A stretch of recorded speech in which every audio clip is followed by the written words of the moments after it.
First contact fallacy. They appeared without warning or introduction, massive ships materializing at the edge of our solar system, their hulls gleaming with an iridescent metallic sheen that no human foundry had ever produced. The Kelveri Empire had arrived, and Earth's telescopes captured the moment with perfect clarity. 27 vessels arranged in a precise geometric formation that human mathematicians would later determine represented the Kelveri symbol for conquest. For 3 days, they simply waited, allowing humanity to witness their arrival and comprehend their overwhelming technological superiority. Global panic erupted as governments struggled to maintain order. Stock markets crashed, religious gatherings swelled, and military forces worldwide went to their highest alert status. On the 4th day, they'd broadcast their message simultaneously to every communication device on Earth. Televisions, radios, phones, computers, even devices that weren't connected to any network somehow displayed their ultimatum in each viewer's native language. People of Earth, we are the Kelveri, masters of 17 star systems and conquerors of 34 species. Your world has resources we require. Your resistance would be meaningless against our might. You have 20 Earth rotations to prepare your leadership for submission and integration into our empire. Those who resist will be eliminated. Those who serve will survive. The message was accompanied by video footage of a previous conquest, a world much like Earth being systematically decimated by weapons that defied human understanding. Mountains crumbled, oceans boiled, and cities vanished in flashes of purple light that seemed to bend reality itself. In the United Nations Security Council chamber, representatives from every nation gathered in an unprecedented emergency session. Ancient enemies sat side by side, ideological opponents found common ground, and for the first time in human history, political divisions seemed irrelevant in the face of extinction. Admiral Helena Chen of the Chinese Space Force studied the Kelveri footage for the 5th time, her expression unreadable. They're showing us their strength deliberately. This is psychological warfare. Or simply truth, replied the Russian delegate. Their technology is centuries beyond ours. We've barely reached Mars, while they cross between stars. General Marcus Williams of the United States Space Force stood up, his weathered face grim. They expect us to calculate the odds and surrender. But they've made a critical error in their assessment. And what might that be? Asked the British representative. Williams looked around the room. They assume we'll make decisions based on logic and self-preservation. They don't understand that humans have repeatedly chosen death over subjugation throughout our entire history. In the center of the chamber, Dr. Elena Reyes remained silent. As commander of the experimental Phantom Fleet Initiative, a multinational deep space defense project so classified that fewer than 50 people knew of its existence, she carried the weight of humanity's secret advantage. The Phantom Fleet had been humanity's contingency plan for exactly this scenario. 8 vessels of unprecedented design, built in secrecy beneath the lunar surface over the past decade, incorporating theoretical technology that most scientists considered impossible. The ships weren't large, each roughly the size of a nuclear submarine, but they incorporated 3 technological breakthroughs that Elena's team had developed. First, a propulsion system that didn't rely on conventional thrusters, but instead manipulated gravitational fields, allowing for near-instantaneous acceleration without inertial effects. Second, a revolutionary stealth system that absorbed all electromagnetic scanning waves rather than reflecting or deflecting them, rendering the ships effectively invisible to conventional detection methods. Third, and most critically, adaptive learning AI systems that could analyze enemy technology during combat and develop countermeasures in real time. When Elena finally spoke, her voice was calm. We need 10 days. The Kelveri gave us 20 days to surrender, the Secretary General reminded her. I'm not talking about surrender preparations, Elena replied. I need 10 days to position our response. The room fell silent as understanding dawned. The Secretary General's eyes widened. You're suggesting we fight? I'm suggesting we show them exactly who they're dealing with, Alina stated firmly. The Kelveri have conquered 34 species, which means 34 species calculated their odds and either surrendered immediately or fought conventionally and lost. We won't make either mistake. 2 days later, Alina stood on the bridge of the Spectre, flagship of the Phantom Fleet. The 8 vessels had deployed from their lunar base and now hovered in the shadow of Saturn, invisible to both Earth and the Kelveri Armada. All ships reporting ready, Commander. Lieutenant Kai Nakamura announced. Adaptive systems fully operational. Alina studied the holographic display showing the Kelveri fleet. Their ships had remained in formation, making no aggressive moves yet confident in their ultimatum. Their technology was indeed impressive. Energy signatures suggested power generation capacities far beyond anything humans had achieved publicly. But something about their formation bothered Alina. It was too perfect, too rigid. It suggested a military doctrine built on overwhelming force rather than tactical flexibility. "They're used to being feared," she murmured. "They've never needed to adapt." "Commander," Kai asked. "Their fleet positioning. It's designed to intimidate, not to fight an actual battle. They're not expecting resistance." She straightened up. "That's their weakness. Initiate Operation Blindside." The Phantom Fleet silently separated, each vessel taking position near one of Saturn's larger moons. Alina had selected this battleground carefully. Saturn's rings provided cover, its electromagnetic field offered additional stealth protection, and the gravitational complexity of its moon system would give their experimental drives an advantage.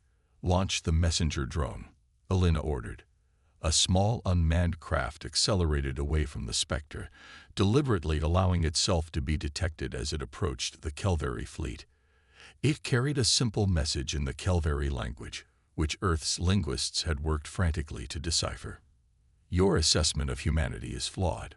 We do not surrender to bullies. You have one chance to leave our system peacefully." The response came within minutes.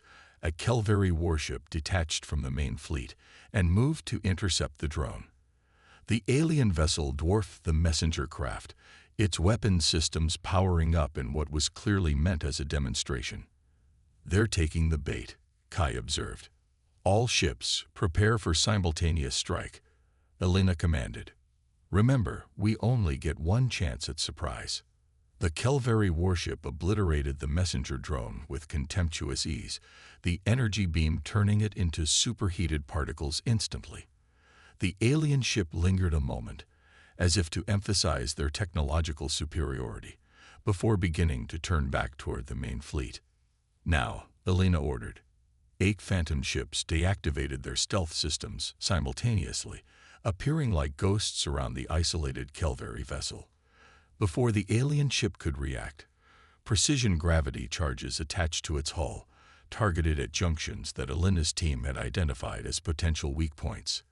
The explosions weren't particularly powerful by military standards, but they didn't need to be. The gravity charges didn't destroy through force, but through localized distortions in spacetime itself. The Kelveri ship seemed to fold inward at multiple points, its supposedly impenetrable hull crumpling like paper as microscopically targeted gravitational forces overwhelmed its structural integrity. Within seconds, the mighty warship had been reduced to a twisted mass of exotic metals, its crew either crushed or exposed to vacuum. Alina watched dispassionately as the Phantom Fleet reactivated their stealth systems and withdrew. "Confirm all ships clear of immediate detection range." "Confirmed, Commander," Kai reported.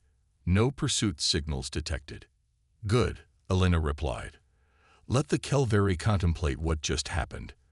Let them wonder how a supposedly primitive species managed to destroy one of their warships without a trace." Back on Earth, the United Nations Security Council watched the footage transmitted from the Spectre with a mixture of awe and vindication. "One down," General Williams stated. 26 to go. The Secretary General shook his head in disbelief. "They'll adapt. They'll know we're more dangerous than they thought." "That's exactly what we want." Alina's voice came through the secure channel. "We want them afraid. We want them uncertain." For the first time, the Kelveri need to understand what it feels like to face an enemy they don't understand. Aboard the Kelveri command vessel, High Commander Zex Toral stared at the empty space where one of his prized warships had been just moments before. His 4 eyes blinked in sequence, a sign of extreme agitation in his species. "Impossible," he hissed. "These primitives have barely achieved crude spaceflight." His second-in-command approached cautiously. "Perhaps our intelligence was flawed, Exalted One. Our data on this species is limited." Zex Toral's upper limbs twitched with rage. No species has ever destroyed a Kelveri warship on first contact. Not in 3,000 cycles of conquest. "What are your orders, Exalted One?" The High Commander's compound eyes narrowed. "Deploy the full fleet. Accelerate the timeline. We will obliterate their pathetic defenses and make an example of this world for all future conquests." Little did the Kelveri realize, but their predictable response was precisely what Commander Elena Reyes had anticipated. As the alien fleet began its advance toward Earth, the Phantom Fleet shadowed their movements, gathering data on their propulsion systems, weapons capabilities, and communication protocols. The trap had been set, and the Kelveri had taken the bait. The real battle was about to begin. The impossible victory. The Kelveri battle formation moved with ominous precision toward Earth, their ships arranged in the traditional conquest cross that had broken the will of dozens of civilizations across the galaxy. High Commander Zex Toral stood on his bridge, his 4 eyes fixed on the holographic representation of the small blue planet. "Primitive savages," he muttered. "They will learn the price of defiance." The loss of a single warship was unprecedented, but ultimately meaningless. The Kelveri Empire had conquered worlds far more advanced than Earth, species with defensive capabilities that made humanity's arsenal look like children's toys. Whatever trick the humans had employed against the isolated vessel would be useless against a coordinated fleet assault. As the alien armada crossed the orbit of Mars, Earth remained eerily silent. No transmissions, no desperate pleas for mercy, no last-minute diplomatic overtures. The silence unnerved Zex Toral more than he cared to admit. "Scan for defensive installations," he ordered. "Nothing detected, Exalted One," his sensor officer reported. "Their orbital stations are unarmed research platforms. Their military satellites are primitive and offer no threat to our vessels." Zex Toral's skin rippled with anticipation. "Begin the standard approach. Neutralize their communication abilities first, then their military installations. I want their surrender before the first planetary bombardment." In the shadow of Mars' smaller moon Deimos, the Phantom Fleet waited. Commander Elena Reyes studied the Kelveri approach with calculating eyes. "Their formation is completely unchanged," she observed. "Even after losing a warship, they're sticking to standard procedure." Lieutenant Kai Nakamura nodded. "Arrogance or confidence?" "Both," Elena replied. "And that makes them vulnerable. They've never needed to innovate during combat because they've never faced a serious challenge." She activated the fleet-wide communication. "All ships, initiate Operation Scattered Thunder." The 8 Phantom ships separated, each taking position within the asteroid belt that lay between Mars and Jupiter. Over the past week, Elena's team had placed thousands of miniature gravity charges on key asteroids throughout the belt, essentially turning the entire region into a massive, invisible minefield. "The Kelveri are about to learn that fighting in our solar system means fighting on our terms," Elena said quietly. As the alien fleet entered the carefully prepared zone, the trap was sprung.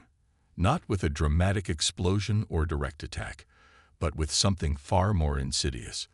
Hundreds of gravity charges activated simultaneously, not targeting the Kelveri ships directly, but altering the trajectories of nearby asteroids by fractional degrees. To the Kelveri sensors, it appeared as if the asteroid field itself had come alive, with countless rocky projectiles suddenly deviating from their predictable orbits and converging on their fleet from multiple vectors. "Evasive maneuvers," Zex Toral commanded, but it was too late for coordinated action. The perfect Calvary formation shattered as individual captains took emergency action to avoid collisions. In the chaos that followed, the Phantom Fleet struck. Using their gravitational propulsion systems, they darted between asteroids with impossible agility, appearing briefly to fire concentrated electromagnetic pulses at specific Calvary vessels before vanishing again. The EMPs weren't powerful enough to disable the alien ships completely, but they created momentary vulnerabilities in their defensive systems, windows of opportunity that lasted mere seconds. That was all the time the adaptive AI systems aboard the Phantom ships needed to analyze and exploit weaknesses. 3 Calvary vessels were crippled in the initial assault, their propulsion systems failing as the human ships targeted the same vulnerability that Alina's team had identified in their first encounter. "They're adapting," Kai warned as the Calvary ships began to coordinate their defensive fire, creating overlapping energy fields that would neutralize further EMP attacks. "So are we," Alina replied calmly. "Execute Phase 2. The Spectre and its sister ships withdrew deeper into the asteroid field, seemingly retreating. The Calvary regrouped, their formation now more defensive, and cautiously pursued. "The Primitives flee," Zex Toril sneered, his confidence partially restored. "They cannot stand against our combined might." His tactical officer was less certain. "Exalted One, their ships move with unusual precision through the asteroid field. Their retreat may be tactical rather than." "I have conquered 34 worlds," Zex Toril interrupted sharply. "I know the difference between a tactical withdrawal and a rout. These humans struck lucky once, but now they realize the futility of resistance." What the Calvary commander failed to understand was that the asteroid field wasn't an obstacle for the Phantom Fleet. It was their chosen battleground. As the alien ships pursued, they were being led deeper into a region where their size and power worked against them.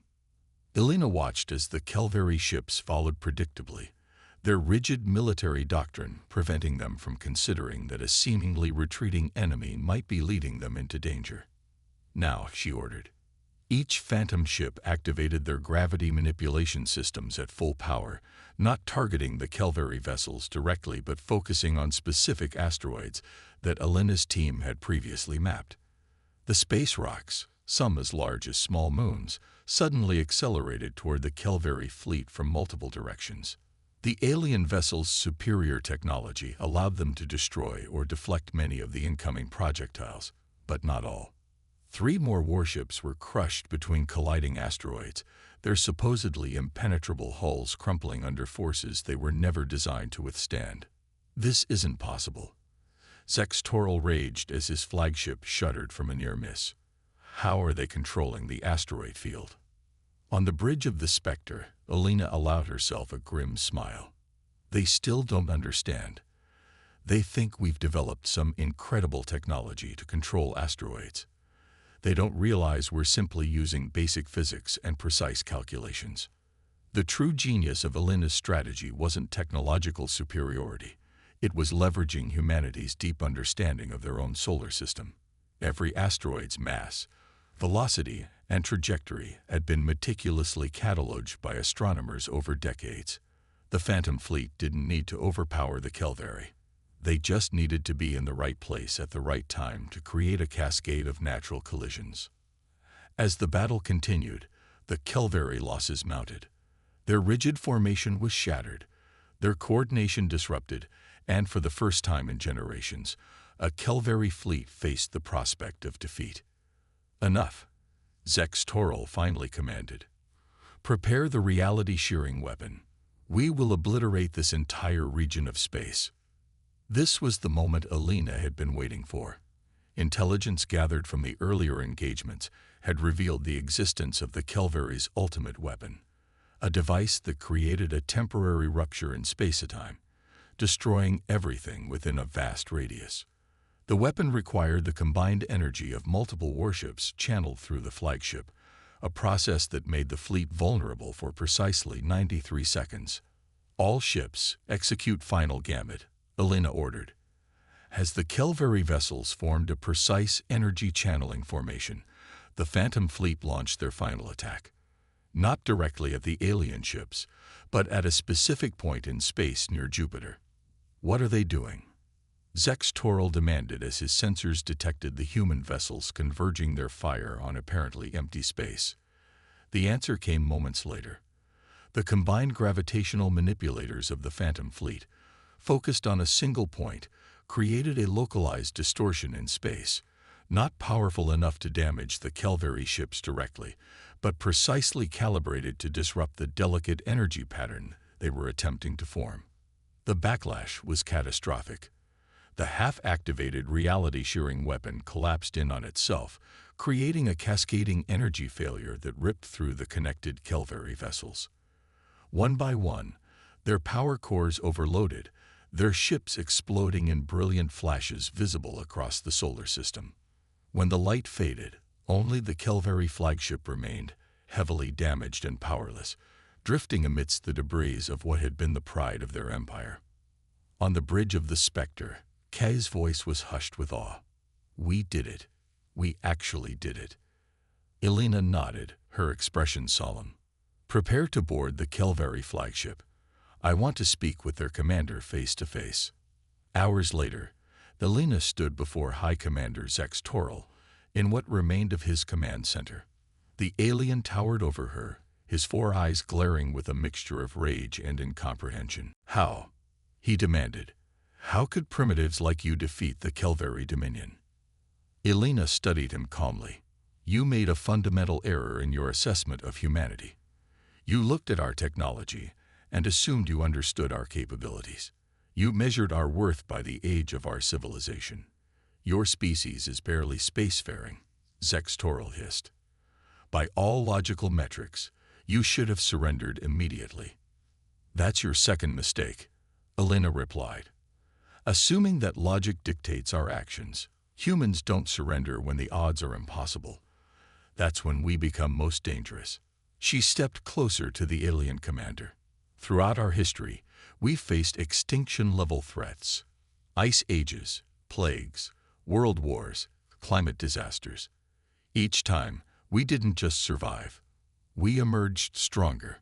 We don't follow your predictable patterns because our entire evolution has been about adapting to overcome seemingly insurmountable challenges." Zex Toral's upper limbs twitched in agitation. "What happens now?" "Execution." Elena shook her head. "Now you return to your empire with a message. Earth is not to be approached again. And if the Kelvary are wise, they'll reconsider their policy of conquest entirely." "Or what?" the alien commander sneered. "Or next time, we won't just defend our solar system," Elena said quietly. "We'll bring the fight to you." 3 months later, Elena stood before the United Nations General Assembly, the heroes of the Phantom Fleet beside her. The revelation of their existence and triumph had unified humanity in a way no peace treaty or global crisis ever had. "The Kelvary underestimated us because they measured civilization by longevity rather than adaptability," she told the assembly. "They conquered 34 species, all of whom either surrendered immediately or fought according to conventional military doctrine." She paused, looking out at the representatives of every nation on Earth. "But humans have never excelled at following rules. We improvise. We surprise. We refuse to accept limitations. And most importantly, we learn from every challenge we face." The Kelvary fleet had been defeated not because humans possessed superior technology, but because they refused to play by the expected rules of engagement. They had transformed the very environment of their solar system into a weapon, using their intimate knowledge of its physics to their advantage. As Elena concluded her address, she reflected on the message they had sent to the wider galaxy. Humanity might be young, their technology still developing, but they were perhaps the most dangerous species in the known universe, not despite their relative immaturity, but because of it. They were unpredictable, innovative, and above all, impossible to intimidate. The Kelvary had learned this lesson at tremendous cost. Any future would-be conquerors would face a species now confident in its ability to overcome any challenge, no matter how overwhelming the odds. Humanity had proven them dead wrong.